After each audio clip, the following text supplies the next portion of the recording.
여러분 안녕하십니까? 광주 MBC 뉴스투데이입니다. 먼저 오늘의 주요 뉴스입니다. 국회가 오늘 국정감사를 끝내고 곧바로 내년도 예산안 심사에 돌입합니다. 광주형 일자리나 세계 수영대회 등 굵직한 현안들의 내년 예산이 늘어날 수 있을지 주목됩니다. 도시철도 2호선 공론화에 참여할 250명의 시민참여단 구성이 마무리돼 이번 주부터 본격적인 수기 절차가 시작됩니다. 박근혜 정권의 재판 거래 때문에 선거가 미뤄져 온 일제 강제징용 피해자 손해배상 소송 결과가 내일 나올 예정입니다. 광주 학생 독립운동 기념식이 89년 만에 처음으로 정부가 주관하는 성대한 행사로 치러질 것으로 보입니다. 국회가 오늘로 국정감사를 끝내면 곧바로 내년도 예산안 심사에 돌입합니다. 광주시의 경우 광주형 일자리나 세계 수영대회 등 굵직한 현안들이 많아 내년도 국비 확보가 그 어느 해보다 중요합니다. 민주당의 지원을 받아내려면 광주시가 먼저 숙제를 풀어야 할 것으로 보입니다. 정효욱 기자입니다. 정부 안에서 축소되거나 누락됐다며 광주시가 국회에 추가로 늘려달라고 요구한 내년도 국비 사업은 총 20건에 걸쳐 958억 원에 이릅니다. 주요 사업은 내년 세계 수영대회 지원과 아시아 문화전당 콘텐츠 개발, 빅그린 산단 진입도로 개설과 경전선 전철화 등입니다. 지난 24일에 진행된 예산정책협의회에서 집권 여당인 민주당이 적극 돕겠다고 밝힌 만큼 광주시는 기대를 감추지 않고 있습니다.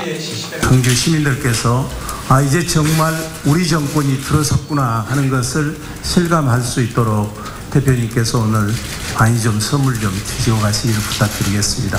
하지만 낙관하기엔 아직 이릅니다. 광주형 일자리의 경우 노동계와 서둘러 합의를 이끌어내지 못한다면 내년도 예산 배정은 어렵습니다.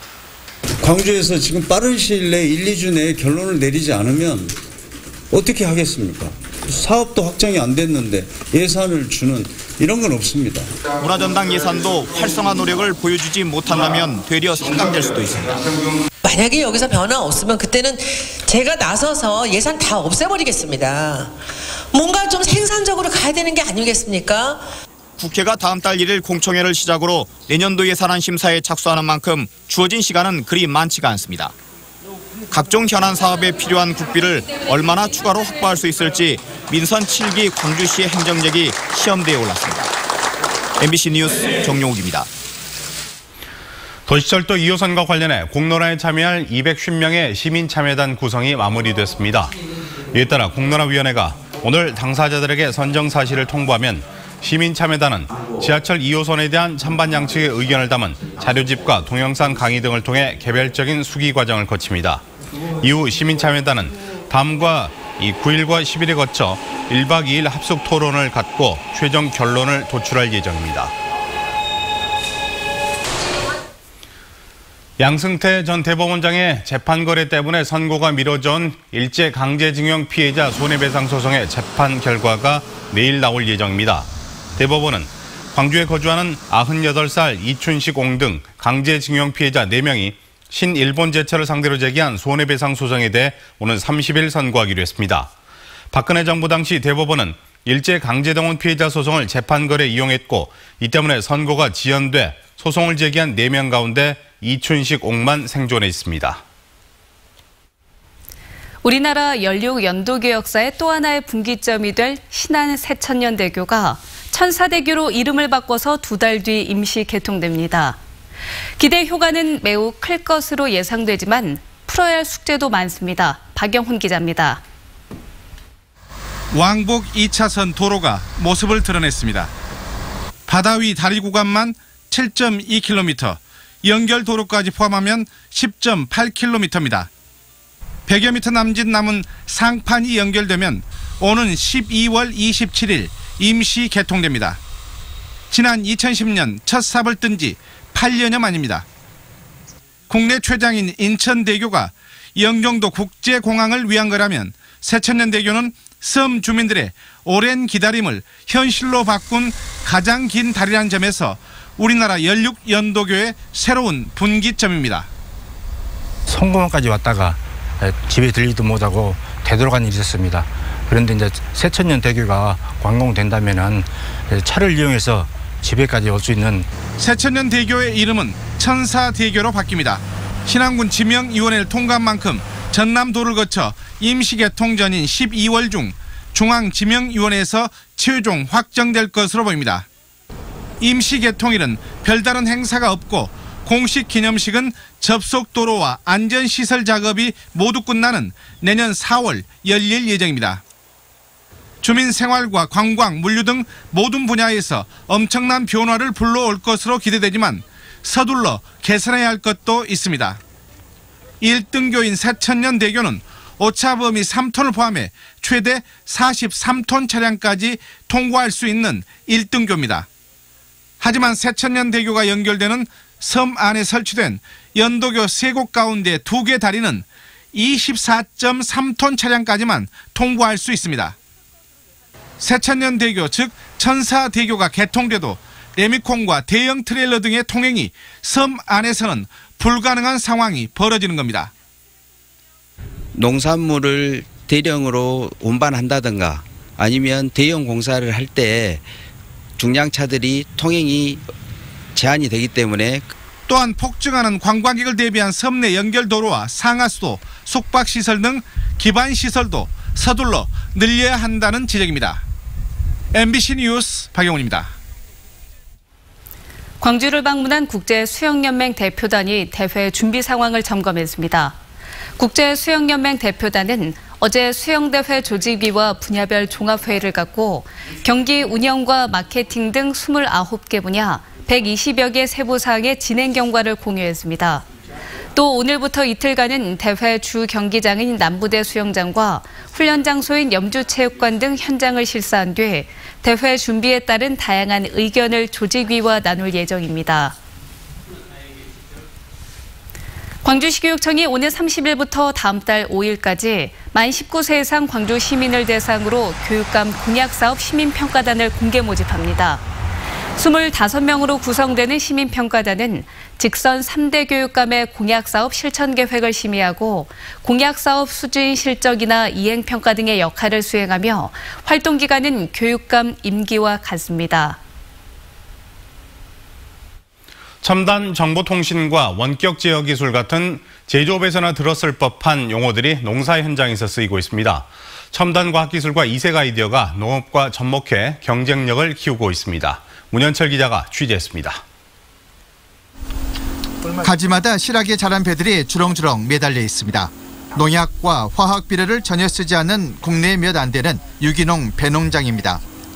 게르마늄 등 광물질을 활용한 미생물을 개발해 농사에 쓰고 있습니다. 15년 동안 이 게르마늄 농법에 매달린 끝에 맛과 당도가 뛰어나고 원적 개선을 방출하는 기능성 배 생산에 성공했습니다. 이들 배는 일반 배보다 5배가량 비싼 값에 직거래나 유기농 매장에 팔리고 있습니다. 내 가족이 먹고 내가 먹어야 되겠다는 생각에서 최대한 안전한 농산물을 만들어야 되겠다는 생각을 하다 보니까 더 이제 고품질적인 배를 만들어야 되겠다 생각을 해서 제가 원적외선이 방사될 수 있는 그러한 배를 만들어냈던 겁니다. 방울토마토를 재배하는 한 시설하우스. 온도 조절과 환기, 물주기 등 모든 과정이 컴퓨터나 스마트폰을 통해 원격 제어되는 시스템을 갖췄습니다. 첨단 정보통신 기술 ICT를 활용한 스마트팜입니다. 최적화된 상육 상태를 유지할 수 있어 균일한 품질의 방울토마토를 연중 생산하고 있습니다. 너무 뜨겁거나 너무 추울 때 작물이 이제 저희가 이제 투자하는 노동력이나 비용 대비 생산성이 그렇게 받쳐주질 않고 있었고요. 근데 이제 확실히 스마트팜을 하게 되면서 어떤 환경을 제어해주고 재래식 시설 재배보다 생산량은 2배 이상, 노동력은 절반가량 줄이는 효과를 거두고 있습니다. 급속한 노령화로 일손이 크게 부족해지고 있는 농촌 현실에서 ICT는 하나의 대안을 보여주고 있습니다. 첨단 과학기술과 번뜩이는 아이디어, 농민들의 투자와 노력이 농업 미래의 청사진을 그리고 있습니다. MBC 뉴스 문현철입니다. 광주 동구가 안전수칙을 지키지 않은 지산유원지 리프트에 사업 정지 처분을 내렸다고 밝혔습니다. 이에 따라 지산유원지 리프트는 오늘부터 다음 달 7일까지 열흘간 운행이 중단됩니다. 이번 조치는 적정 인원의 운전자를 배치하지 않아 궤도 운송법을 어겼기 때문입니다.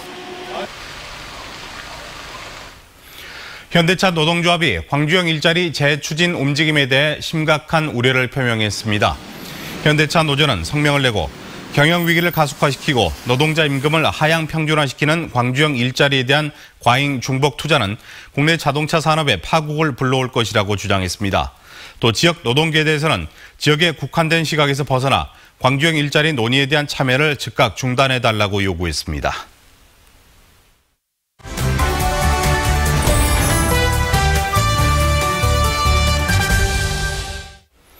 광주 학생 독립운동을 기념하는 행사가 올해 처음으로 정부 주관 행사로 치러질 전망입니다. 1929년 광주 학생들의 항일 시위에서 시작돼 전국으로 확산된 이후 89년 만의 일입니다. 네, 어떤 의미가 있는지 김대현 시사평론가와 이야기 나눠보도록 하겠습니다. 안녕하십니까? 네, 안녕하십니까? 네, 먼저 광주 학생 독립운동의 의미부터 알아보도록 할까요? 네, 그 1929년 11월 3일에 그 강주와 나주 간의 그 통학 열차가 있지 않습니까? 네. 그때 이제 일본 학생이 한국의 여학생을 희롱하면서 그때 또 이제 강주 학생들이 그걸 못 볼 거 아니에요. 이러면서 이제 집단 남투국이 벌어지는데 문제는 이걸 진압하는 일본 경찰이 대응이 편파적이 됐다. 이러면서 11월 12일에는 이게 단순 폭력 사건에서 항일운동으로 번지게 됩니다. 그리고 이제 1930년에 들어와서는 그해 5월까지 서울까지 전국으로 확산이 되면서 동맹유화 그리고 반일운동으로 이제 커져가는데요. 1년 뒤인 1930년 12월에는 경성, 평양 네. 그리고 한경도 그리고 이제 만주버린 간도까지 이어지면서 3.1운동 이후 최대의 독립운동으로 평가되기도 합니다. 네, 뭐 이 국가보훈처에서는 올해 이 학생 독립운동을 정부 주관으로 하겠다 그런 이야기가 있습니다. 여기에 대해서는 어떻게 생각하십니까? 예, 그동안 이제 3.1운동 이후 그리고 60만세 운동 그리고 독립운동 11월 3일 학생 독립운동까지 일제강점기의 3대 그 독립운동으로 평가를 받고 있잖아요. 네. 그런데 그 이승만 정권 때 1공화국 때 학생의 날로 이게 지정이 됐었어요. 근데 73년도 박정희 정권 때 폐지가 되고 다시 10년 뒤인 84년에 전두환 정권 때 명칭이 부활이 됐는데 이 항쟁의 발생지가 강주라는 이유 때문에 기념식이 축소되고 어떻게 보면 제대로 정상적으로 치러지지 않았어요. 네. 그러다가 이제 참여정부는 2006년도에 비로소 강주 학생 독립운동으로 정식으로 이제 기념식이 치러지면서 지금까지 오게 되는데 올해 89년을 맞는 이 해에 정부 주도해서 아마 국가기념으로 지정이 될 것 같습니다. 네. 그리고 또 얼마 전까지만 하더라도 광주 학생 독립운동의 독립유공자에 대한 평가도 제대로 되지 않았다 이런 지적도 있습니다. 네. 어떤가요? 지난 24일이었을 거예요. 그 국회에서 열렸던 그 사단법인 강주 학생 독립운동 그 협의회에서 동지회에서 학술대를 보니까 그 국민대학교 이계영 특임교수가 내놓은 자료를 보니까 일제강점기 전체 독립유공자 포상자 1만 4천 명인데 네. 그중에 학생 독립운동의 포상자 212명이 불과하다는 거죠. 정말 적네요. 예, 그리고 이제 운동의 동지회 같은 경우도 회원이 212명인데 그중에서 227명이군요. 그중에서 69명이 불과하다. 그만큼 누락된 수도 많고 이건 바로 이 학생운동이 제대로 평가받고 못하다 이런 조명을 제대로 받지 못했네요. 그렇죠. 그런 의미로 이제 이야기가 되고 있습니다. 네. 그러면 문재인 대통령은 지난해 광주 학생 독립운동의 의미를 강조를 했었습니다. 이번 행사에 대통령이 참여를 할 것인가? 이것도 관심사인데 어떻게 보십니까?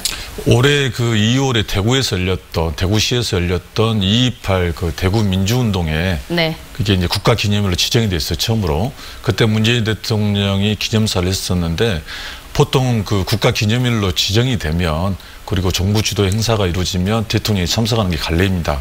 그런 의미에서 이번에 11월 3일 그 강주 학생 독립운동이 국가기념일로 지정이 되고 정부 주도로 행사가 이루어진다면 문재인 대통령이 참석하지 않을까 이렇게 생각됩니다. 네.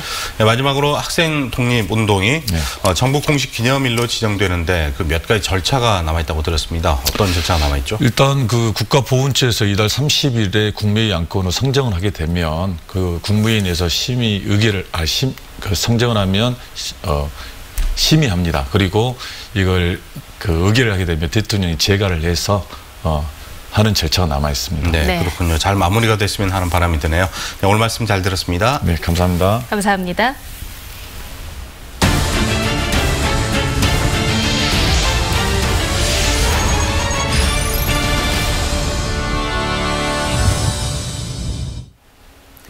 광주지법 형사 1부는 영유아 보육법 위반 혐의로 기소된 어린이집 대표 55살 A씨와 원장 47살 B씨에 대한 항소심에서 이들의 항소를 기각하고 각각 징역 6개월에 집행유예 2년, 벌금 300만 원을 선고했습니다.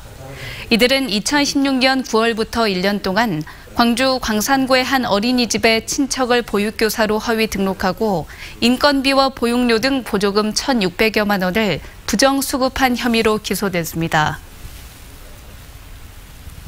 광주지법 민사 13부는 한수원이 A사를 상대로 낸 손해배상 청구 소송에서 A사가 12억 1,000여만 원을 배상하라며 원고 일부 승소 판결했습니다. 한수원은 원전 케이블 성적서 위조 사건과 관련해 최종 납품업체인 A사가 품질 시험에 합격한 계측기만을 납품해야 하지만 다른 업체가 위조한 성적서를 그대로 제출해 손해를 끼쳤다며 소송을 제기했습니다.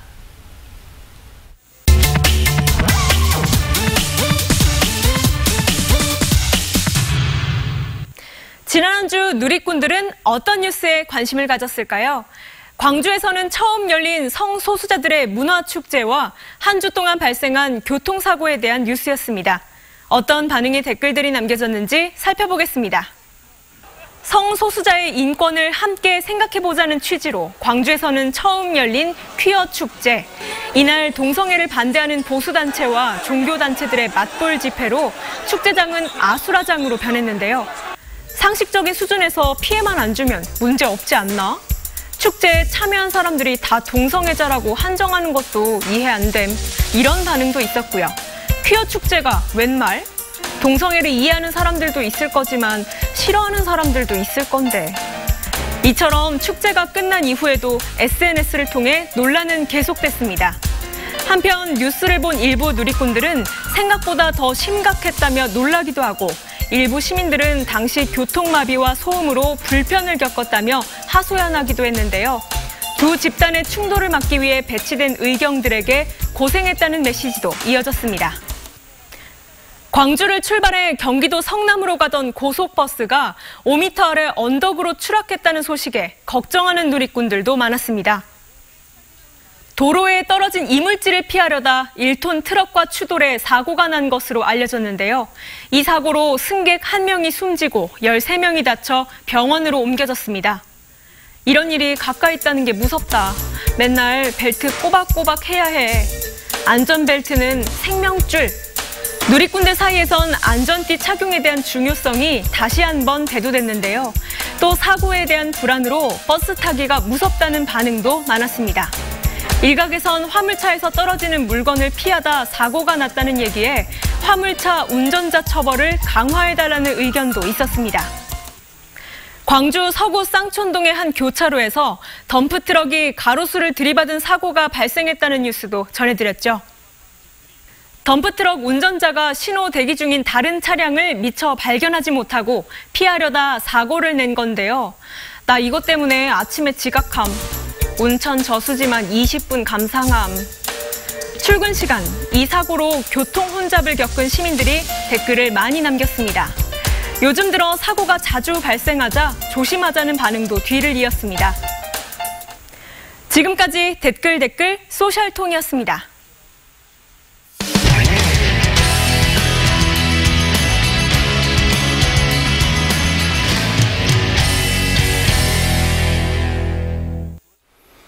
네, 요즘 한반도에 평화의 봄 기운이 감돌고 있지만 사드가 임시 배치된 성주 소성리 주민들은 추운 겨울을 준비하고 있습니다.